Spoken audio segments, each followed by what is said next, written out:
ನಮಸ್ಕಾರ. ಈ ದಿನ ಒಂದು ಗೋಂಗೂರ ಸೊಪ್ಪು ಅಲ್ಲಿ ಒಂದು ಚಟ್ನಿ ಮಾಡ್ತಾಯಿದ್ದೀನಿ. ಸೊಪ್ಪಿನ ಇದೆಲ್ಲ ಸಿಗುತ್ತೆ, ಸೊಪ್ಪಿನ ಮಳಿಗೆಲೆಲ್ಲ ಸಿಗುತ್ತೆ, ಮಾರ್ಕೆಟಲ್ಲಿ ಸಿಗುತ್ತೆ. ಆ ಗೋಂಗೂರ ಸೊಪ್ಪು ತುಂಬ ಹುಳಿಯಾಗಿರುತ್ತೆ.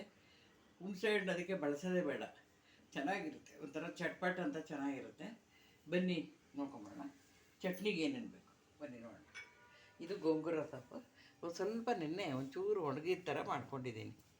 ಯಾಕೆಂದರೆ ತುಂಬ ಹಸಿ ಇರುತ್ತೆ, ಬೇಗ ಅದು ನೀರಿನ ಅಂಶ ಹೋಗಲ್ಲ ಅಂತ ಈ ಥರ ಸ್ವಲ್ಪ ನೆನ್ನೆ ಒಂದು ಸ್ವಲ್ಪ ಡ್ರೈ ಮಾಡ್ಕೊಂಡಿದ್ದೀನಿ, ಒಣಗಿಸ್ಕೊಂಡಿದ್ದೀನಿ. ಹಸಿಮೆಣಸಿನ್ಕಾಯಿ, ತೆಂಗಿನ ತುರಿ, ಆಮೇಲೆ ಇದು ಉದ್ದಿನಬೇಳೆ, ಕಡಲೆಬೇಳೆ, ಎಣ್ಣೆ, ಇದು ರುಚಿಗೆ ತಕ್ಕಷ್ಟು ಉಪ್ಪು, ಆಮೇಲೆ ಇಂಗು. ಬನ್ನಿ, ಈಗ ಆಲ್ರೆಡಿ ನಾನು ಇಂಗು ಒಲೆ ಮೇಲೆ ಹಾಕಿದ್ದೀನಿ,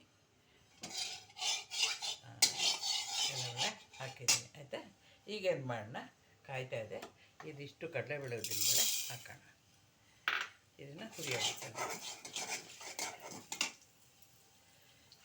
ಸೊಪ್ಪುಗಳಲ್ಲಿ ಸಾಮಾನ್ಯವಾಗಿ ದಂಟಿನ ಸೊಪ್ಪು, ಈ ಪಾಲಕ್ಕು ಇದನ್ನು ಹೆಚ್ಚಾಗಿ ಎಲ್ಲರೂ ಬಳಸ್ತಾರೆ, ಹೆಚ್ಚಾಗಿ ಅದನ್ನು ಮಾಡ್ತಾರೆ. ಇದು ಗೋಂಗೂರದಲ್ಲಿ ಚಟ್ನಿ ಪುಡಿ ಮಾಡ್ಬೋದು, ಆಮೇಲೆ ಪಲ್ಯ ಗೊಜ್ಜು ಮಾಡ್ಬೋದು, ಆಮೇಲೆ ವಾಂಗಿಭಾತ್ ಮಾಡ್ಬೋದು. ನಾನು ಆಲ್ರೆಡಿ ವಾಂಗಿಭಾತ್ ಮಾಡಿದ್ದೀನಿ, ಹಾಕ್ತೀನಿ ಅದನ್ನು. ಎಲ್ಲ ಥರನೂ ಟ್ರೈ ಮಾಡ್ಬೋದು. ಒಂದೇ ಥರ ನಾವು ಮೇಥಿ ಬಾತ್ ಅಂತ ಮೆಂತ್ಯ ಸೊಪ್ಪಿನ ಬಾತ್ ಮಾಡ್ತೀವಿ, ಹೀಗೆ ಮಾಡ್ತೀವಿ ಅಲ್ವಾ. ಅದಕ್ಕೋಸ್ಕರ ಒಂದ್ಸಲ ಬೇರೆ ಥರ ಮಾಡಿದ್ರೆ ಡಿಫ್ರೆಂಟಾಗಿ ಮಾಡೋಣ ಅಂತ. ಆಮೇಲೆ ನೋಡಿ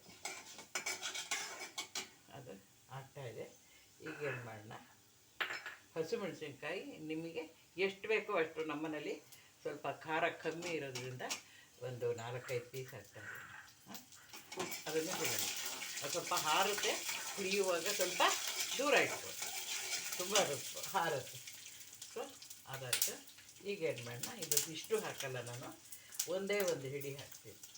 ನಾನು ಹೇಳಿದೆಲ್ಲ ಇನ್ನೂ ಹಸಿರಾಗಿರುತ್ತೆ. ಈ ನಾನು ನೀರಿನ ಅಂಶ ತುಂಬ ಹೊತ್ತು ಹಿಡಿಸುತ್ತೆ ಅಂತ ಸ್ವಲ್ಪ ನೆನ್ನೆ ಡ್ರೈ ಮಾಡಿದ್ದೆ, ಅಂದರೆ ಸ್ವಲ್ಪ ಆರಕ್ಕೆ ಬಿಟ್ಟಿದ್ದೆ. ಸೊ ಇಷ್ಟು ಸಾಕು. ಗೋಂಗೂರ ಸೊಪ್ಪು ಚೆನ್ನಾಗಿರುತ್ತೆ. ಕೆಲವರು ಬೆಳ್ಳುಳ್ಳಿ ಎಲ್ಲ ಹಾಕ್ತಾರೆ, ನಾನು ಬೆಳ್ಳುಳ್ಳಿ ಇವತ್ತು ಹಾಕಿಲ್ಲ, ಬರೀ ಸುಮ್ಮನೆ ಹಾಗೆ ಮಾಡ್ಬೋಣ. ಇದು ದೋಸೆಗೆ, ಚಪಾತಿಗೆ, ಅನ್ನಕ್ಕೆ ಎಲ್ಲದಕ್ಕೂ ಚೆನ್ನಾಗಿರುತ್ತೆ. ನೋಡಿ, ಉದ್ದಿನಬೇಳೆ, ಕಡಲೆಬೇಳೆ ಈ ಥರ ಕೆಂಪಗಾಗಿದ್ರೆ ಗಮ್ಮಂತ ಇರುತ್ತೆ ನಮಗೆ. ಅದು ಚೆನ್ನಾಗಿ ಈಗ ಹುರ್ಕೊಂಬೇಡ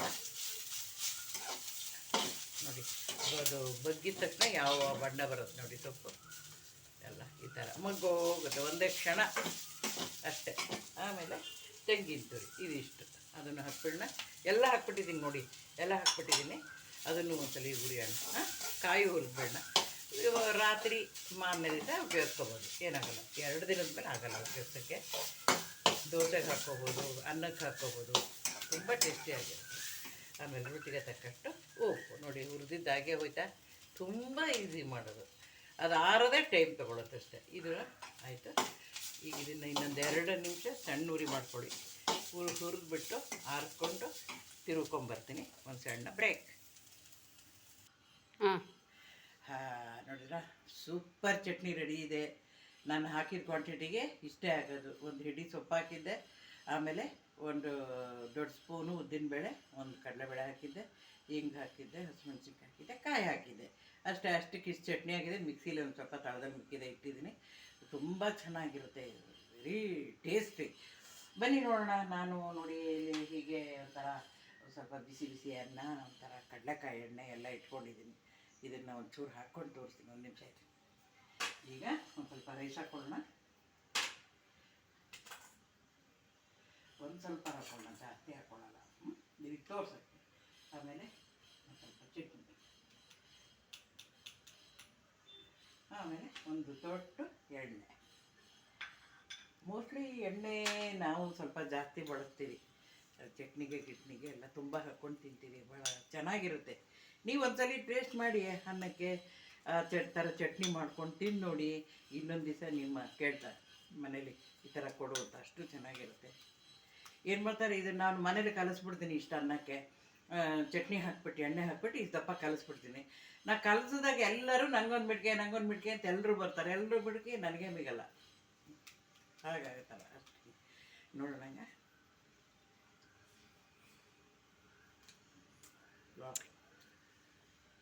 ಸೂಪರಾಗಿದೆ, ಸಖತ್ತಾಗಿದೆ. ಎಷ್ಟು ಚೆನ್ನಾಗಿದೆ ಅಂತ ನೀವು ಕಲ್ಸ್ಕೊಂಡು ತಿಂದು ನೋಡಿಪ್ಪ.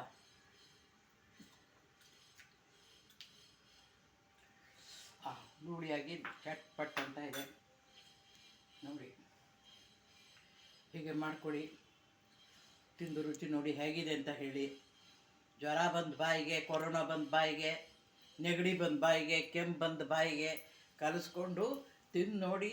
ಸಕ್ಕತ್ತಾಗಿರುತ್ತೆ, ತುಂಬ ಚೆನ್ನಾಗಿರುತ್ತೆ. ಮನೇಲಿ ಮುದುಕರುಗಳಿರ್ತಾರೆ, ನಮ್ಮ ಹತ್ರ ವಯಸ್ಸಾದವರಿರ್ತಾರೆ, ಎಲ್ಲರಿಗೂ ಓವರಾಲ್ ಇದು ಎಲ್ಲರೂ ತಿನ್ಬೋದು. ಅಷ್ಟು ಚೆನ್ನಾಗಿದೆ. ಮಾಡ್ಕೊಳ್ಳಿ, ಕಾಮೆಂಟ್ ಮಾಡಿ, ಲೈಕ್ ಮಾಡಿ, ಶೇರ್ ಮಾಡಿ, ಸಬ್ಸ್ಕ್ರೈಬ್ ಆಗಿ. ಹೀಗೆ ನಮಗೆ ವಿಶ್ ಮಾಡ್ತಾಯಿರಿ.